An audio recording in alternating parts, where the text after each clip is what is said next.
Joe Callero, just walking in studio, singing this song a little bit. I know you love I love classic rock. Oh, do you know classic rock really well? Okay, pretty good. Do you think got a you little could this, take got a little that. You know, not Larry Lee. You don't think That's where you're going. Don't even touch bases with that baseball he walks analogy. in, he goes, "Oh, you know, U2. This album was released in the Christian rock section." Yeah. I thought, well, maybe, I mean, you could take on the champion. I remember the debut of U2, and I found that album and was like, oh wow, where's this U2? And then it's over there in Christian rock. I said, what? Did they mislabel it in the store? No. Or? If you listen to the very end of that very song, it's a very it's a Christian type message to it. Yeah.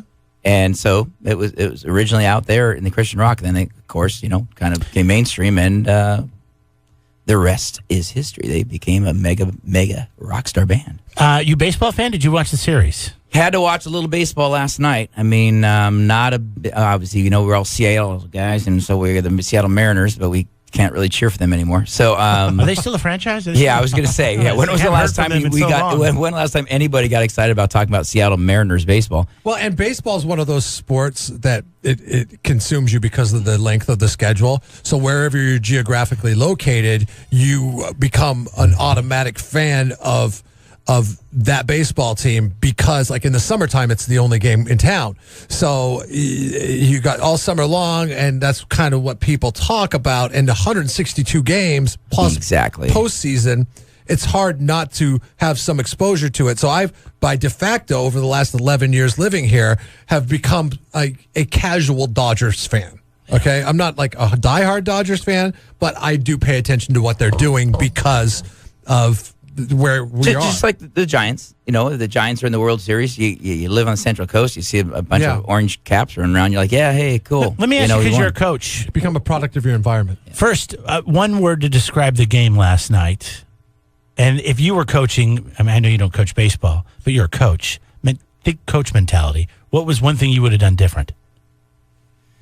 I don't know enough to say this, but it seems to me like with baseball in a game 7, everything changes. You pitch, you just go to your best guys quicker. I don't know if you can do that, but it seems like Jeff seems to think so.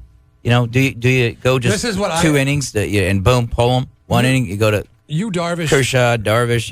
It's like, well, Darvish was terrible. I don't know if you start with Darvish, especially since pull him that quick. Since he played for the Rangers, who were in the same division with the Astros, so all the Astros hitters know exactly what Darvish's arsenal is of pitches. Like, they probably know better than any team that could have faced the Dodgers Darvish and how he pitches. And I think they would have been better off if Dave Roberts would have known that Kershaw had the stamina in him to end up going what he ended up going last night. How many innings did he get? Kershaw did he end up pitching? He came in third and didn't he leave in the 7th? Something like that, yeah. So four good innings out of him? Yeah, if you could have got 4 good innings out of him from the get-go, then that and he dominated in the time that he pitched. If you could get that from him at the start and not fall into a 5-0 hole, then it changes the game completely. Crazy thing, to kind of stay on topic but twist a little bit. You know that women's softball, they can pitch back to back. They could pitch a doubleheader just because of the arm. Yeah, Sierra Highland won every game she started. She had like a 30-0 record because. Are we talking fast pitch? We're talking fast pitch. No, okay, not just the lob it in there. Not just the lob. Of course, yeah. My grandma could do that. They zip that ball underneath there, and they still get like 60, 70 miles an hour. Yeah. But just because the rotation of the arm goes under instead of over, apparently that's why baseball guys need 4 days of rest, or your arm's hamburger after throwing the for 7 years over. I mean, what's the average pitcher lifespan in Major League Baseball? It's probably not that long because they throw the heck out of the ball, and but the girls, when they do softball, and they do it at a shorter distance too, from the mound to the plate.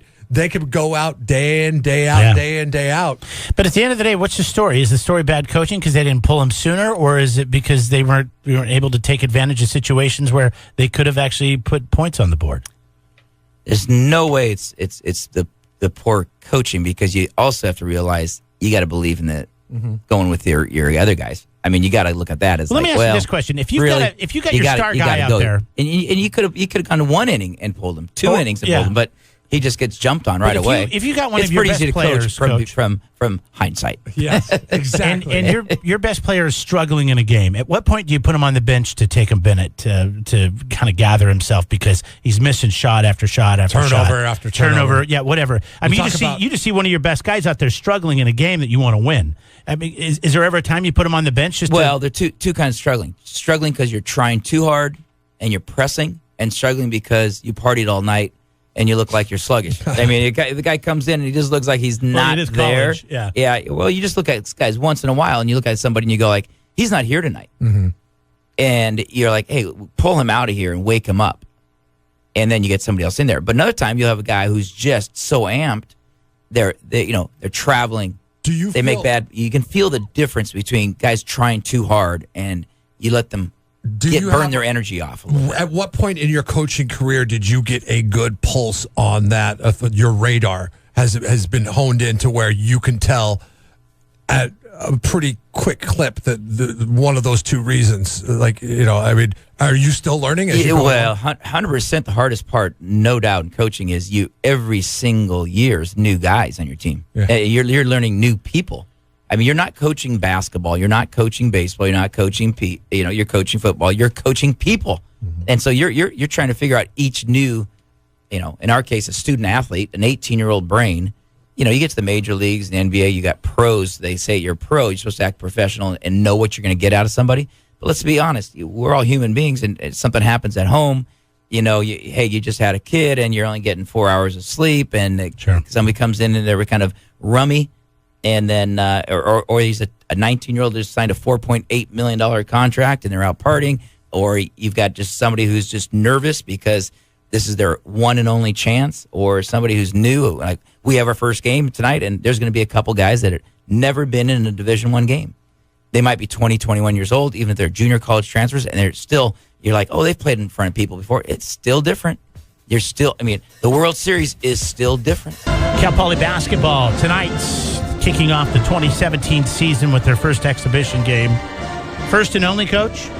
First and only. Then it's up north against really easy start of the year like we like to do. We just jump right into it, and we play two Pac-12 teams on their home court, Stanford and Cal. It's like we're a Pac-12 team ourselves by going up there and playing those two games. But it's a great weekend, great chance to make a little money. They pay us, and then they don't return the game. So we, it's kind of how it goes, but it's a great fundraiser, I guess. Yeah. And we have a great chance of upsetting. We beat USC in the past by going down there, beat UCLA by going down there, and 3, 4, 5 years ago, beat UCLA down there. Now this is our chance to play against the big boys that have all the money and all the facilities. And now we get a chance to go down there and knock them off. But we got to take care of business tonight. We need to get this game under our belts. I've never been a coach, but I've been a fantasy football team owner. Okay. It's actually exactly the same. Yeah, I get my roster ready to go, and I'm rubbing my hands together. I'm like, yeah, baby, I'm going to win it this year. Now we're halfway through, and I'm second to last. I had a good start. I've fallen in the middle due to injuries. But talk about... Really? Injuries affect your coaching?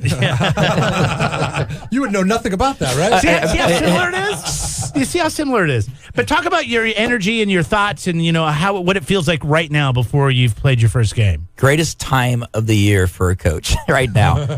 At November, by the time November hits, you get the whole month of October to go through practice, and you have nothing but optimism and hopefully good health. And you're undefeated. I mean, let's be honest. When you're sitting here and you're thinking that, hey, we could have a great year, and every coach goes into this feeling the same way. It's like the season. It's a new season, and it's not that much different than a sports fan. Mm-hmm. Everybody's thinking that, hey, if you were a 49ers fan, football, you thought, oh, this is going to be great. We got a new coach. Oh, wow. We got a new general manager. I don't think they felt that way in a while. But, They did at the beginning of the season, though. They did. You know what? I even felt that for 49ers fans at the beginning of the season. Yeah, they had a little enthusiasm, a little pep in their step. Yeah. And then even maybe some programs, you're like, oh, wow, I wonder how we can turn it around a little bit. And you see the Rams, and you're like, wow, they have turned it around.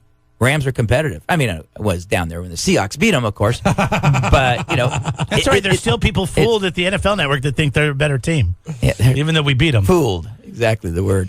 But the best time of year, by far. And good health gives great optimism. We have our top three guys, Donovan Fields, little point guard, Victor Joseph returning the leading scorer, and then Josh Martin is a 6'7", high flying Duncan, rebounding, scoring, defensive guy who has a chance to be all conference. He broke his foot last year. He had a stress fracture in his foot. And once he went out, it was just difficult to, we had a great end of the season. We ended up winning 4 of our last 6 games in conference play, this and that. But, as far as winning conference and getting back the dance, you've got to have the material. I mean, you have to have the talent. And this year, I think we have the talent. We're good, talented, but we've got to basically stay healthy and have that great chemistry. And, hey, great coaching. Great coaching's important too, right? So does that mean that you don't have a deep bench? Are you concerned about, like, if guys get hurt, who's going to fill in? We could take the typical rolled ankle here and there. We have a good bench. I just think that our top 3 guys that can really make things go. You got to have your top 3. I mean, Seahawks can't lose Russell Wilson. You can't lose your quarterback. We can't lose a point guard. The Green Bay Packers probably could use Aaron Rodgers back. Yeah, now we're getting not going to happen this year. Yeah. Certain positions carry a little bit more weight. And then basketball, there's only 5 guys on the court. So if you have 3 guys, or if you lose the top 1 or 2 guys, and that's 20+% of your top offense or defensive action. And if he's a point guard, that might be as much as 40%. 65, 70 possessions. So, hey, bottom line is we're healthy right now, so let's continue with that and play a game tonight. When you do these exhibition games against Division II opponents like Cal State, East Bay coming to town tonight, it's happened before in the past with other programs where a Division II school will come in, and it didn't happen just recently with St. John's, where last year. Division II beat exactly St. John's. I mean, you're talking St. John's. You're talking BCS level. Yeah, Big East basketball. Herald the basketball program in the nation. Is there the risk? Is there a lot of risk in doing these types of games? I mean, from a morale standpoint, what if you go out and you don't win tonight? I mean, that's obviously not the foot you want to get out on. Okay, so you lose the game, but you also find out what your guys are made of. Mm-hmm. I mean, you got to find out. First thing that you're worried about as coach: are you playing tight? Are you nervous? Are you playing not to lose? The worst thing in any sport, you're oh God, I don't want to play too tight. Oh, we got to make sure we beat this Division II. No, you got to respect the game and play the game. So I think it's the same thing when we go up to play Stanford or Cal. They're thinking, oh, this is a guarantee game. We're just playing them money. We're the big school, and Cal Poly shouldn't really be in our same, hemisphere because we're big time. We respect everybody, and at any level, that's the whole trick of coaching is that you got to respect the game and then get ready to play against them because they're coming in. They got 3 or 4 Division I players on their roster that bounced back around, older. And so every single time you step on that court, it's a chance you're going to get knocked off. Mm-hmm. And so this is the fun part of coaching. I get nervous because you're going to be nervous tonight. Absolutely. Yeah. Absolutely. First game of the season. Yeah. Nervous, even though it's an exhibition game. Nervous yesterday in practice. Old guys, you got to have some anxiety. Yeah. If you're not nervous, it's time to retire. Get out of the business. But you got to have anxiety. People talk a lot about, these medical issues. And I said, anxiety is kind of healthy. It keeps you going. It keeps you a little bit nervous and worried about things. That's okay. Yeah. That's okay. We used to think that was a good thing because you got up and you were worried about things. And of course, you want people to be able to sleep. But I do think that that's a healthy thing in coaching and in sports is a little nervousness. That's okay. That's kind of fun. You need something to drive you. Yeah. I mean, it's like we talk about at the pro level, these guys that get into their contract years. Whenever there's a contract year, it seems like the production goes up a little bit more. And then after they sign the big contract, sometimes that production falls off until it's a contract year again. Or how about teams win a championship and then they're hung over the next year and they can't get back at it. Yeah. It's kind of like, oh, we did it. All right. It's so much work to concentrate. Yeah. And much has been made of New England and Atlanta on the National Football League and their performance this year coming off of that Super Bowl, which was an epic Super Bowl last year, especially on the Falcons side of things where they're like, well, they have a Super Bowl hangover. It's the letdown. You think about letdown, the emotional letdown. Well, think about us, the Seahawks fans. Yeah. We lose that Super Bowl with the last pass of the game. I know. You're still sitting here bring it talking up. about it. I know. Well, no, it's like this morning. Jeremy had this montage of everything the Astros did last night. He's like, I'm gonna play this to open the show. I'm gonna play it again in a I'm little like, bit. I'm like, you're gonna drive a dagger in the hearts of every Dodger fan on the Central Coast if you do that. Don't do that. He did it anyways. And it's just it's tough. It stings when you lose. Hopefully you guys don't lose tonight. Hey, that's why we have sports. Yeah, that's why we do it. 7 o'clock. It's entertaining. At the Mott Athletic Center. Tickets still available. GoPoly.com. You can get them, but you can get them at the door. One other thing we got to touch base on before get there early. We have now added, because we'd like to improve the facility every year. We had a beer garden. Well, beer gardens they sell alcohol inside Mott now. Yes, they do. Yes, we got a chance to buy a cold beverage. Really, that's nice. Alcoholic related cold beer in Mott, but also get there early enough. We will hopefully. All things are set to go. We are going to debut our ability to turn off the lights for introductions. Oh, cool! And we got the spotlights and the dazzling lights and the spinning and kaboom! It's like UNLV. What's the music that people come out to? Oh, I don't know. You have to come out. I don't know. See that? People like the bowls. Please, you know, like the theme to the bowls. You have to find out. You have to be there. I can share everything with you. Come on. I love that. Bada boom, bada bing. Now we're ready to go. Jeff and Jeremy in the morning.